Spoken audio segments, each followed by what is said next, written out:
So on page 34, still talking about this way of seduction, you ask a whole bunch of rhetorical questions. And I actually want to dive in a bit deeper with you now to see if some answers have emerged. So you say, so yes, I'm a seducer, and what of it? What is this awareness that I have, this intuition? Is it possible to seduce without manipulating? Is it possible to put myself forward as my true self and still be loved for it? So I think there are 3 or 4 questions I want to dive into. First one you say that I think is really interesting. You say, is it possible to use the power of seduction for good and not for evil? Yeah. That's a great question. Yeah, because this is very self-reflective, this monologue of portion of the book, which is saying these things about women and life and beauty, and there's kind of a, as you can feel, there's kind of a strong sense of absolute when he says certain things. But then at the same time, he's questioning it. So he's saying the strong thing, I can seduce women. And the next paragraph is like, is it a good thing or a bad thing? Mm. You know what I'm saying? Yeah. So it's really reflective of this being a book of questions, not answers. Even though it might look like there's a bunch of strong statements and answers, and it's really the sense of I believe it's this, but it could be something else, and I just don't see it. So there's a seeking even in his absoluteness, and the confident things he's experienced and seen, and he says this, boom. In my experience, the women I've met generalize into the fact that women are blah. But then he's saying, well, wait a minute. Is there something beyond that? What is the quantum physics of this? What is deeper than that? What is the mystery? So I think, the intention of that is to put in there that even in all of the great, strong things this guy believes and says, there's the greater thing is the questions. The greater thing is the mystery of it, and so I think that you'll find this throughout the book, these rhetorical type questions, where he'll say something strong, and then he'll seemingly attack himself. You know what I'm saying? I'm going to say this absolute, and I know this for certain, but maybe I don't know, and that's kind of cool too. So it's the same dynamic you're talking about before, about the man being completely convinced that he wants to be with this woman this day, go on this adventure, and the next day he questions that. He loses that sense. Yeah, I guess you could say that. The difference is that this guy is vocalizing both the strong statements that he believes to be true today and the questioning that arises out of those strong statements. Where most men don't make the strong statements and they don't ask those bigger questions arising out of it. They just go with the flow, or they just accept their lot. So to you, is it important that a question like, is it possible to use the power of seduction for good and not for evil? Yeah. Is it important that that question gets answered and has a concrete answer? No. The most important thing is that those great questions are being asked, thrown into the air, and you live your life in the context of the great question. That makes sense. There's no. I think what you find here is that this opens up to more and more bigger questions as it goes along, and because that's what it is. We can say all kinds of absolute things, but who knows for sure? You know what I'm saying? You can say my experience, this and this and this and this, and I think that goes along with.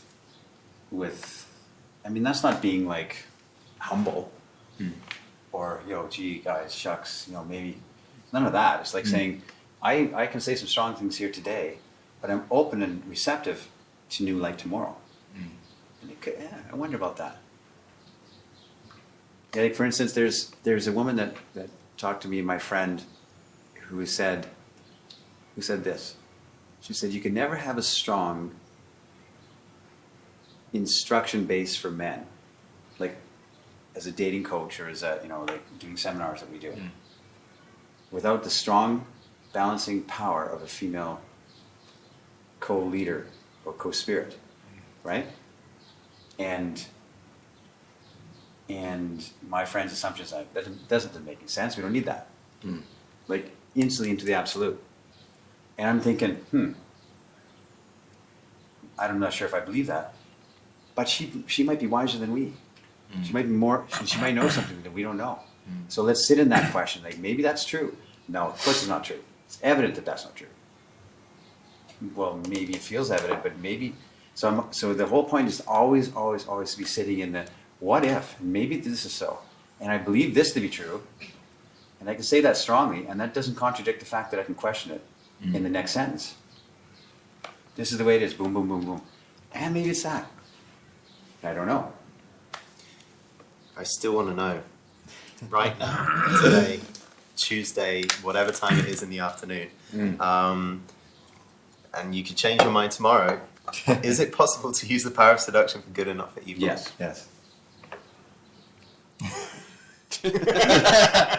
Book of Esther. Great. Yeah. I was not sure. Yes, it is. Well,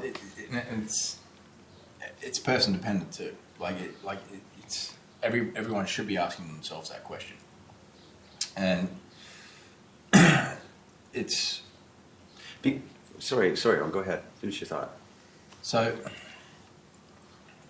in my mind, it's seduction can be manipulative. Yeah. Like you were saying earlier, you learn how to manipulate.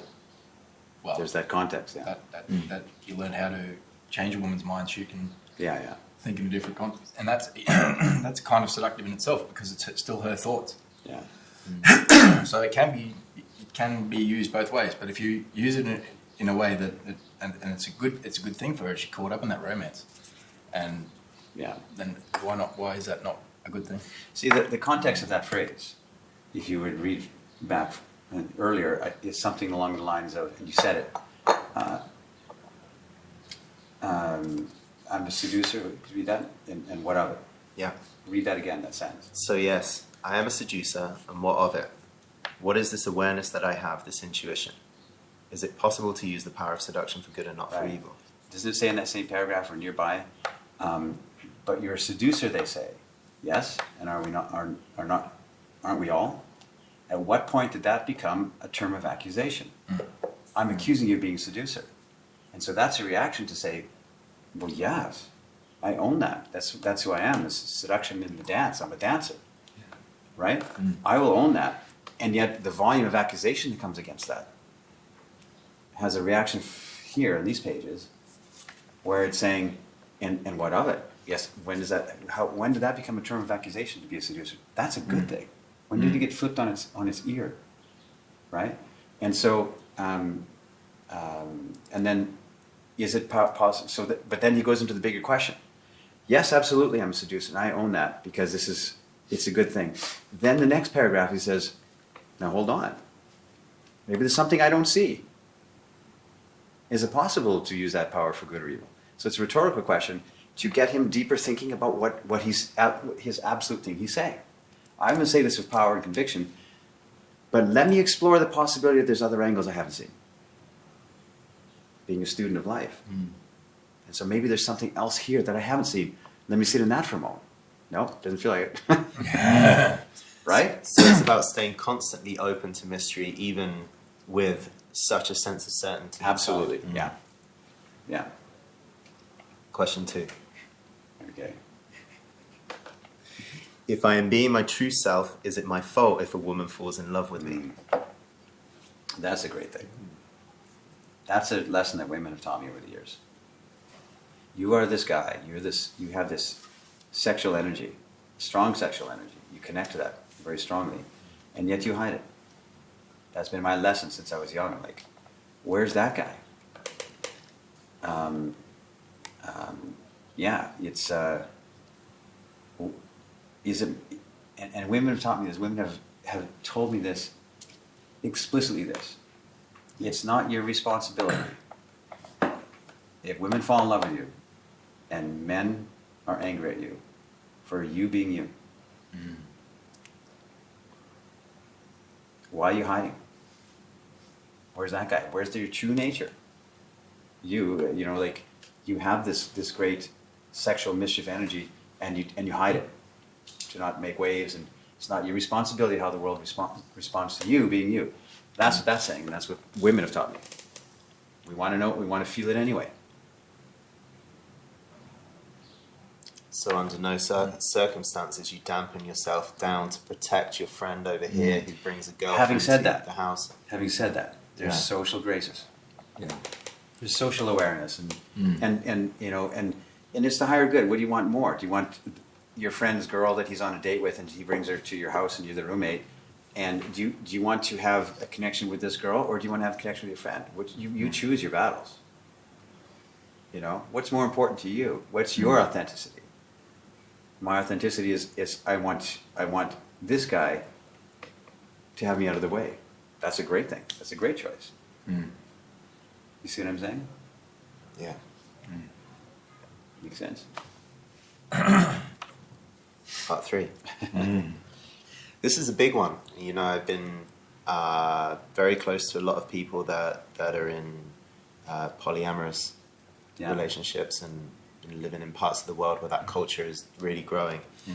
And so there's all these discussions about what's possible with intimacy with other people. The question here is, where is the fine line in your world of intimacy between a man and a woman before it tips over into a physical act? Yeah.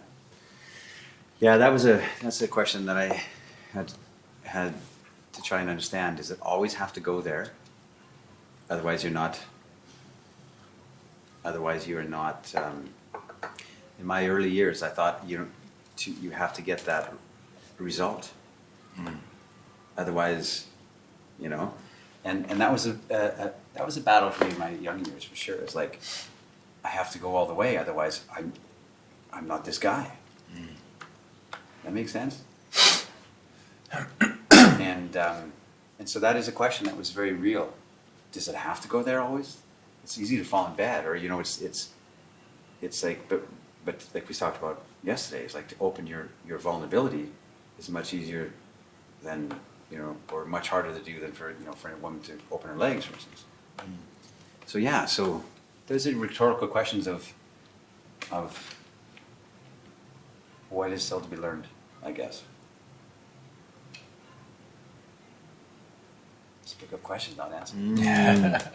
Going back to that first question, is it possible to use the power of seduction and good and not for evil? Yes. I had this beautiful Next. I had this beautiful experience in a bar with a woman who's become a friend of mine, and she was sat there talking about how it's been difficult for her to open up to men fully, and she's been a bit of a late bloomer when it comes to romance, seduction, sex, and so on. And as a result, she finds it difficult to attract men or express this part of her nature. And we're sat there having a very conceptual type conversation. And I say to her something about sensuality and that I don't feel her sensuality, and take my hands and let's see how this feels. And I start just stroking her hands ever so slightly. And I can see her neck start to go round, and her eyes start to get big and puffy, and shakes her hair a little bit. And I invite her to come and sit the other side of the table, so the wood's not in the way, but she's sat here with me, and we sit opposite each other. I just start stroking her hair a little bit and get her feeling her sensuality a little bit more, completely knowing that there's no taking at play. I've got no, like, it's not true for me to seduce her all the way and take her home. Yeah. But I wanted this play of sensuality with her. And I met her a month later and noticed that she, like, we started off and we were like stroking, holding hands a little bit, and she started to stroke her hair. When I met her a month later, it's like that sensuality had extended to her whole body. And she would come into the room like totally shaking it and voluptuous and flaunting her curves. And all the guys were like, huh? This woman has completely blossomed into someone. Something shifted, Yeah. And such a beautiful example in my life of using seduction, like just a small sliver of seduction for a greater good. That's great. Yeah. And it brings me to this next phrase that both of us have got, which is, seduction is our real selves shining. Yeah. Which is what we've been trying to talk about this whole time, right? It's like, seduction's a good thing. It's so necessary, you know. We don't have it in our relationships. How many wives, like, are starved for seduction? Thinking about this woman, it's like she would go through the world from her neck up, and all of a sudden she comes into her room and she's got her head and she's got her entire body, and people are enjoying her grace and her movement. And all of a sudden, this seduction has brought online this like this feminine essence that we've been celebrating the whole time. Yeah. And it's a simple little thing that you started with a simple gesture. Yeah. That's a beautiful thing you've given her. And I I had a similar experience. And the little passage here: every woman deserves a lover. A woman with a lover is transformed. And I had this experience in Brazil, and I was with this girl I met near the beach, and we had an amazing connection instantly. And like, not too many words were said. I knew she was my girl, so I let her astray, as it were, seduced her. And yeah, I was gone for 3 days. Sounds like you were seduced. Must be a magic number, 3 days, I think. Anyway, I came back to basically let all my friends know that I was still alive at the place I was staying. And I'd come back from these 3 days, and we'd left each other for a day. And when she came back to me after that time, when I met her, at the time I met her, she wasn't wearing any makeup. She was not particularly outwardly beautiful, but I could see something else. And when she came back to me, she was done up to the nines. She was walking taller. The boobs were out. She was happy to show that she had a lover, and it wasn't that it was audacious. Like, it wasn't over the top. It was there was a subtlety in it, and it was just enough to know that something was different. Something started to shine. Something was different, and the stuff that was inside started outwardly glowing.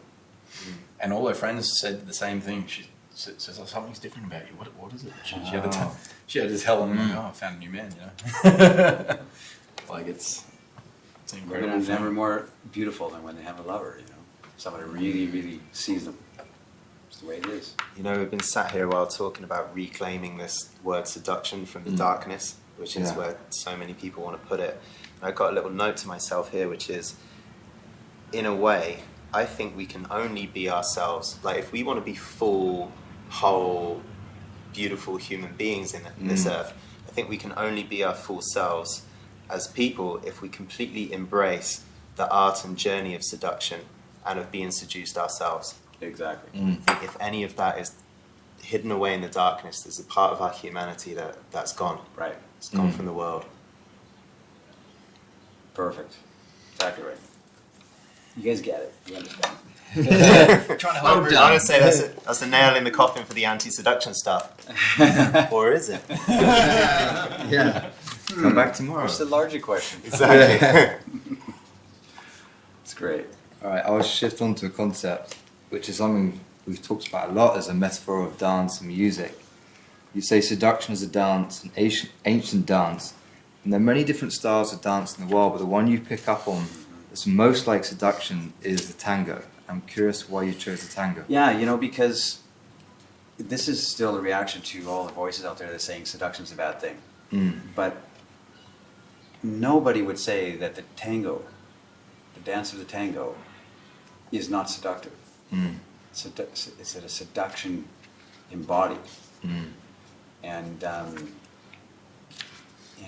when I first witnessed this years ago in Montreal, I knew a girl who grew up on the streets of Argentina. It's actually a Ukrainian girl. She grew up on the streets of Argentina since she was a little girl. And she learned tango in the streets, where it's born and bred in you. And then she lived in Montreal, and she took me to Milonga. I'd never seen tango before, live.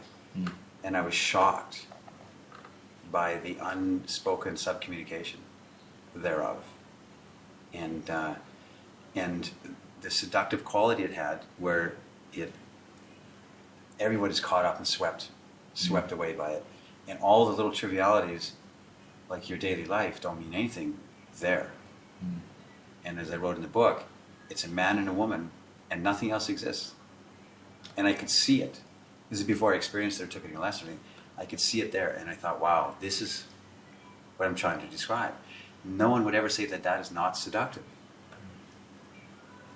Now, maybe the beginners that are going around in a circle, Yeah. you know, stepping on toes and stuff like that. Yeah. They say, well, this doesn't feel seductive to me at all. I'm like driving my car here, right? Okay. But boy, and you talk to anybody who's spent certainly a lifetime in tango, or any kind of length of time in tango, they say after about 2 years of steady dedication, you start to finally feel it. Yeah. Before that, it's just going through the motions, going through moves. And it slowly starts to kick in of the seduction element of it, which is an unspoken rhythm of man and woman, Yeah. starting from the invitation, which is unspoken, Yeah. and accepted or not rejected. It's either accepted or not. So and I wrote there, I mean, man can learn everything to what's truly professional or advanced tango. You start to see the rhythm of it. And, you know, if you watch all the amateurs, then it's like, you know, we're stumbling upon each other and it doesn't maybe not make sense. That's really a useful distinction, that thing you say about 2 years, because I've had friends that have been like, well, I've been dancing salsa for months, but it's all like everyone's here to learn steps. I don't actually feel any chemistry when I do it. Or I've been in tango for a while and it seems to be about seduction, but I don't feel any seduction happening because it's just not there. But it sounds like you're saying that you've got to give it a lot of time to tune into that frequency in the dance. Which is the same thing we've been talking about the last couple of days, which is there's a rhythm that has to slowly get into your system, and it's by staying in the milongas, staying in the dance, that you start to get the rhythm of a man and a woman, and how they embrace, how they dance, how they separate the space between them, the closeness between them, right? And people want to short circuit this and learn how to pick up girls overnight. And it's a completely different thing that we're talking about. This is a great metaphor for that. You can't short circuit it. You can get awareness, and you can get a great instruction that, you know, can adjust a lot of the ways you look at perspectives. But it's something that takes time. I'm reminded of one of my favourite quotes. It's by Charlie Parker, who's a famous jazz musician, about his journey to become a great jazz player. And he said, you master your instrument, you master music, and you forget all that shit, and you just play. And it seems like the same thing you're saying. Yes, you've got to learn it, and maybe it's 2 years in tango to get the basics, get the steps. And then comes a moment where you get all the way, and you just play from the feeling and the emotion. That's what it's about. Guys could read my book. They could read it 50 times. They could go online and they could take all kinds of. But if you don't get out there and get in the energy and the smell of a woman, if you don't get that and start to feel it's the same thing. Yeah. You know, the theory means nothing without the practice. So you got to get out into the land of women. Put in your time. Not only that, but there's psychological experiments proving that a man who stays in the land of concepts, trying to understand things cognitively, actually deteriorates his quality of life and his well-being. Because it's like too much is going into here, but without that disseminating into the body and the energy and having that real life experience, his quality of life gets worse. Yeah. Wow. Interesting. Yep. So beware if you're watching videos all night on YouTube and you're not having dates from time to time. Watching porn all night. Yeah. Isn't that the land of women? Right? I mean, that's a huge thing. And guys are like, Yeah. they're substituting a real connection and a real heart connection, and by that I mean nervous connection. To be nervous to go talk to girls, that's your life. Yeah. Yeah. Juice is flowing. It's a beautiful thing, and we try and avoid it at all costs.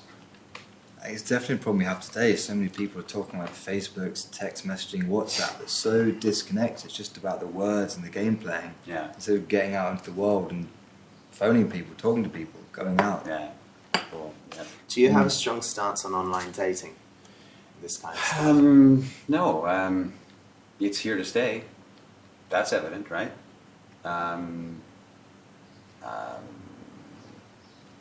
I don't have a lot of social commentary, to be honest. That's why I don't like talk about porn, you know, and the malaise that's created over society. There's other people talk about that. Let them talk about it. I don't know. You know, sure, I can nod my head and say it's affecting us in some way, our intimacy and our relationships, right? And online dating is affecting us in some ways and changing them. That's for other people to have to talk about. I'm not interested in talking about it. Not something I study or try and, no. Yeah. Right? Wondering if you've got anything else on the tango, because I know you've been learning lately. Yeah, I have, but I think it's already been answered. But yeah, Why? So you've already answered. Why is it the dance of seduction? It's that unwritten communication. I mean, I could talk about the Australian tango I did with Maria, and it was. What was that? Yeah, that was really, more. Well, that was an interesting thing, and it was, and I guess it does relate to seduction in a way that's it's when you're in that moment of the dance and you're with a woman, with your eyes closed. There's this timelessness. Yeah. And you felt that. I felt it. Right? And you just started taking lessons. Right. I think it was my first. What was the first lesson? I think it was the first lesson. and it was amazing. I held onto this girl for I don't know how many minutes, but it felt like a lifetime. There you go. Speaks volumes, man. This girl, and we'll totally name drop here, Maria. We brought in a guy who is a top recognized tango teacher here in this area, and Maria came in as well. And you say a lot in your book about, you know what, it's not always about coaching and knowing this and knowing this and knowing this and then doing it. Actually, one encounter or experience with beauty is enough to show you that it's there and it's possible and that can change your life. This Dragos teacher was teaching the invitation of tango, and it's like a man subtly moves his body forward, and there's like a slight craning or longing, but a nod type gesture to the woman, saying, I like you, would you like to dance? Yeah. And the woman in response will just go forward, and her face would light up and beam, and there would be a subtle acceptance, like, that's it. And that's the norm in tango. It's more the energy than anything else, and we're talking about like an inch difference in terms of posture. I was stood at the back of the lesson with you actually, and so the guy invites Maria to dance, and her response is that she leans an inch forward and her entire face comes alive, her eyes widen, her lips just part softly, and we looked at each other and felt like this thing in our hearts, and we were like like burst out laughing, like this nervous laughter of, damn, this woman is so beautiful in this moment, I can't barely contain myself. Yeah. And it's like, There you just go. to see that. You study the tango, study it long enough, and you start to get the feel of men and women. Yeah. Simple as that. The Australian tango. The Australian, what was it? The Australian invitation to dance. Come in sideways, skinny with the hand out. The Australian tango of Owen is finally they practice the embrace, which is like very delicate. Hang on for dear life. Yeah, exactly. It's like not letting this girl go. Never felt anything as delicate in my arms as this. I want to maximize it. Johnny man with driftwood. The Australian tango, eh? Yeah, it was brilliant. We should teach that. I'm a master at it. It's a koala bear against a tree. Our tango teacher says there's 3 elements in tango, and it's the same with women. He says first there's comfort, have her feel comfortable. Second, there's pleasure. Once there's comfort, you can have her feel pleasure. And then last of all, there's surprise. So it's not just comfort and pleasure, but there's like a transportational effect that she wasn't expecting. Interesting.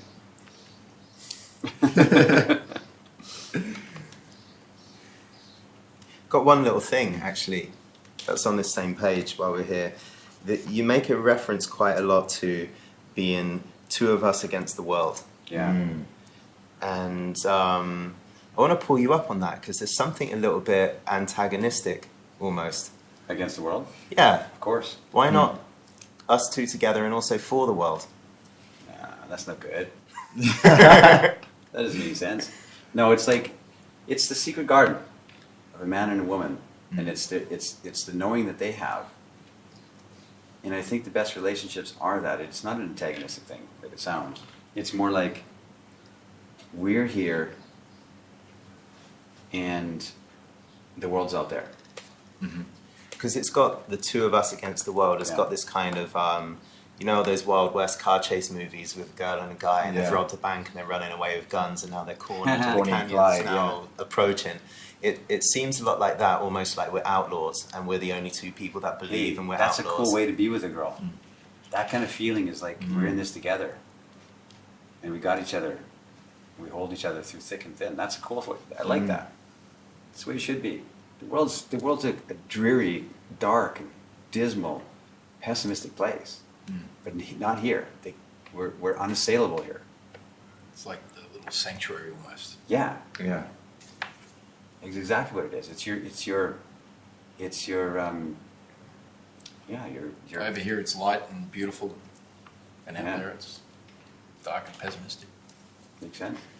Yeah, and I'm still maybe there's a difference between where in the world or what kind of women, because when the women that I'm with now at this point in my life don't believe that the world is a dreary and dry place, and neither do I. Think it's incredible beauty, full of options. We can do anything with our lives, and usually the woman I'm with believes that as well. Well, so there's no longer that let's run away from mediocrity. Oh wow, that's interesting. Yeah. That is interesting. This is poetic license. I mean, this is just a phrase. Like, are we out there battling against the world and, shooting guns? Robbing banks? No. But it's a sense of being in a caper together.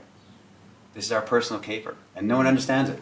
The outside world's looking okay, but they don't get it. That's kind of cool. They don't get it because it's our thing. That's kind of It's what like it a is. little secret. Yeah. Yeah. It's a conspiracy. It's a secret. It's not an open thing for the whole world to. Yeah, I mean that's what. It's kind of secret from the world. Yeah, you get it. Yeah.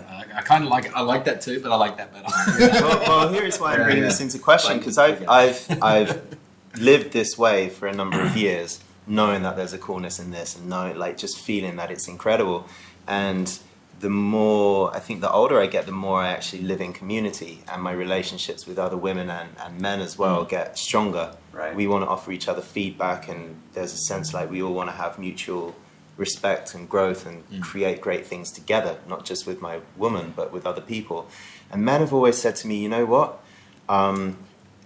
I just feel like you've got some secrets, and I want to know more because I want to get to know you more, and there's some things I want to learn from you for my own life, and I also want to give you stuff. It's not like people are trying to ruin what I've got with my girl over here. It's that other people want to come in and start celebrating that as well. And I've had a lot of friction in terms of, well, do I share some of my secret garden, or do I keep it secret? And the woman might want to share some of that with all around as well. I've just been in, like, the last year or so, I've had that notion of me and her against the world just rattled and challenged a lot. It doesn't mean that this is the right way. There's all kinds of, you can have whatever kind of openness or relationship you want. But this guy has this kind of cool little secret with my girl. And I like that. And I like the conspiracy of it. And we are, like, secretly robbing banks and nobody knows about it, I like that. So I'm not saying that is the absolute way that relationship should be. It just happens to be that this is what he's describing because it's what it is for him. Just saying maybe it makes it more intimate because only the two of you know about it. Something other people don't know. It makes a more intimate moment between you two. Kind of like that. Okay. But I mean, like, you might be exploring, like, opening that intimacy and opening that love into a more communal type of thing. I don't know. Yeah. I'm not saying that's a worse way, a better way, or a different way. It's just there is an exclusion based around that little secret. That is something. which is what he's commenting. Yeah. The exclusion part of it. Yeah. Yeah. Like, it's not inclusive, and, Like a and protectionism. it's a contradiction again. We go back to the where you said a great man is inclusive of everyone and everyone is seen. Yeah. Yeah, and I still don't see a contradiction in that. Because he's inviting and he's inclusive. But here is something that he carries around in a locket around his neck, his girl. He's always got that. And I have that sense. Like, I have that sense that, no matter what goes wrong in these endeavors, in that, what I'm trying to do, or this didn't work out, or I lost a bunch of money because of this, I still got that. I still got the locket here. It's your place. It's your place to sneak into. Yeah. In the Bible, they had these cities in the Old Testament where every 50 years, in the year of Jubilee, a city of refuge it was called. And every 50 years, you could run to a city of refuge. If you killed somebody accidentally, for instance, I killed your brother, and now you have every right in the Old Testament to your family to come kill me. So I run to the city of refuge, which is untouchable. As long as I'm there, I'm safe. And every 50 years, they would have an amnesty for everything. You could leave the city and wide open it again. So it's kind of like your city of refuge that you can run to and hide from the world. And to me, that's a powerful thing because we have this strength in men. I wrote about it later in the book. This concept called the Warriors Repose, where you're out there fighting battles, fighting bears and trying to hunt and do all this kinds of stuff. And you crawl back into your tent or your cave, and you crawl into her lap. You're out there, and there's no one. You're in charge of everything out there, of your destiny, of everything around, and you may be in charge of the tribe. But even the chief, when he crawls into his tent, she's in charge of him, and she puts her hand in his hair. It's his secret garden, his little safe place. The world's out there, but here I can always crawl into your lap like a cat and relax. And she takes care of me for once. That's a powerful thing. So, On that secret garden, something I definitely experienced and agree with. I was in the back of a taxi on a Saturday night in Amsterdam a couple of months ago, and there's me, 3 girls, and 1 guy friend. All together, 5 of us in a big London-style taxi, and it's like raucous and joking and sexual and funny and light, and me and the 3 girls just like rolling in the secret garden of fun and flirtation, and the guy is just sat at the back like laughing, and I didn't know if he was laughing or if it was a snigger, but that's the only thing he did, and I called him up on it. I'm like, just saw you laugh, like what was that about? And he's like, don't worry about it. We joke a little bit more with the girls, and it's uproar. It's beautiful. And he does it again, and I pull him up. I'm like, just notice you laughing again. I want to know, like, what is it? Because don't know if you're in this. He's like, I don't want to tell you. I'm like, come on, tell me, man. Like, I can see you're laughing. Like, what are you thinking? And the girls all look around him now. Everyone wants to know what's going on with this guy. And he's like, I don't want to say, like, ruin the whole thing. I'm like, come on, man. Like, share it. What is it? And he says, well, yeah, I'm just really appreciating you, Jordan, because I know that you know about seduction. I really appreciate you doing all the seduction things in the car, and the women seem to love it. And it was like this stone just dropped in the back of the taxi, and no one wanted to laugh or flirt or engage anymore. It's like he shattered the secret by pointing out the obvious truth, which, I know some things about seduction, and the whole thing fell apart. Destroyed. Good job there, Jordan. Nice seducing of the girls. Yeah, good job. It's working. That's funny. So Broke the garden. yeah.